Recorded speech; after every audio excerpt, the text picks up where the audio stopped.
শান্তি? 5 তারিখের পরে একজন মানুষ কি সারা বাংলাদেশে একজন মানুষও কি নিরাপদভাবে আছে? আপনি আছেন, আপনি সাংবাদিক, সেনাপ্রধান আছে, পুলিশ আছে, র্যাব আছে। আজকে আজকে আমি একজন পুলিশ, র্যাব, ওনারা অনেক প্রশিক্ষণ করে, ছাত্র থেকেই তো ওনারা প্রশিক্ষণ দিয়ে চাকরি নিয়েছে। আজকে কোথায় আছে তারা? তাদের সামনে যদি আঙ্গুল তুলে আমি কথা বলি, আমি একজন সাধারণ মানুষ, আজকে তাদেরকে স্যার বলা হয় না তো? আজকে তাদেরকে বলা হয় হ্যাঁ আপনি এটা করবেন না কেন? আমি ছাত্র, আমার করতে হবে এটা, বাধ্যতামূলক। উনি কি করে? চেয়ার ছেড়ে দেয়, বাবা তোমরা করো এটা। কারণ যেই দেশে বাবা থেকে সন্তান বেশি বুঝবে, সেই দেশ কখনো উন্নত হইতে পারবে না। যোগ্য ব্যক্তিকে যোগ্য চেয়ার যদি আপনি না দেন, অযোগ্য ব্যক্তি দিয়ে কি দেশ চলবে? আরে আমি তো এখানে এখানে এই ব্যবসা করি, আল্লাহ তো আমাকে ওই যে কি, আমি তো এমন না কৃষিকাজ করতে পারবো, কারণ কৃষিকাজ করার জন্য তো আমার প্রশিক্ষণ দরকার আছে, দেশ চালানোর জন্য প্রশিক্ষণ দরকার আছে।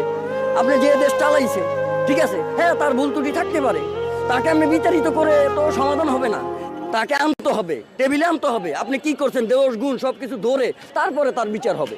হ্যাঁ আপনি যদি তারে আমি আমি আমি চোর, আমি যদি চুরি করি, আমি পালিয়ে গেছি, গেলে তো আপনি আমাকে ধরতে পারবেন না।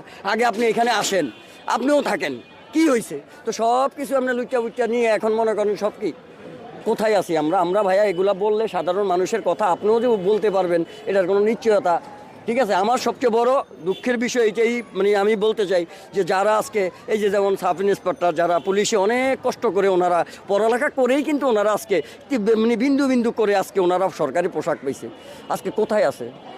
আজকে মানে প্রশাসনের লোকের তাকে ল্যাংটা করে মারতেছে, তাকে কলার ধরতেছে, তার হ্যান্ডকাপ নিয়ে যাচ্ছে। সেনাপ্রধানের বলতেছে, সেনাবাহিনীর বলতে, সেনাবাহিনী চুপ।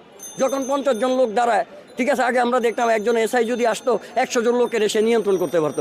আরে সে এখন আমার কাছে আসলে আমি তাকে অপমান করি। সে কি এখানে এমনিই আসছে? সে পড়ালেখা করে, চাকরি করে, তারপরে মেধাবৃত্তি করে, প্রশিক্ষণ দিয়ে তারপরে এখানে আসছে।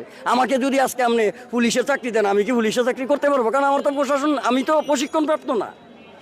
আমি আমি আগে যেই কোনো কাজে, যেমন আজকে আপনি সাংবাদিক, আপনিও তো এখানে আসছেন অনেক বিন্দু বিন্দু করে আজকে এই মাইকটা আমার সামনে ধরছেন, আপনার জায়গায় তো আমি যেতে পারবো না।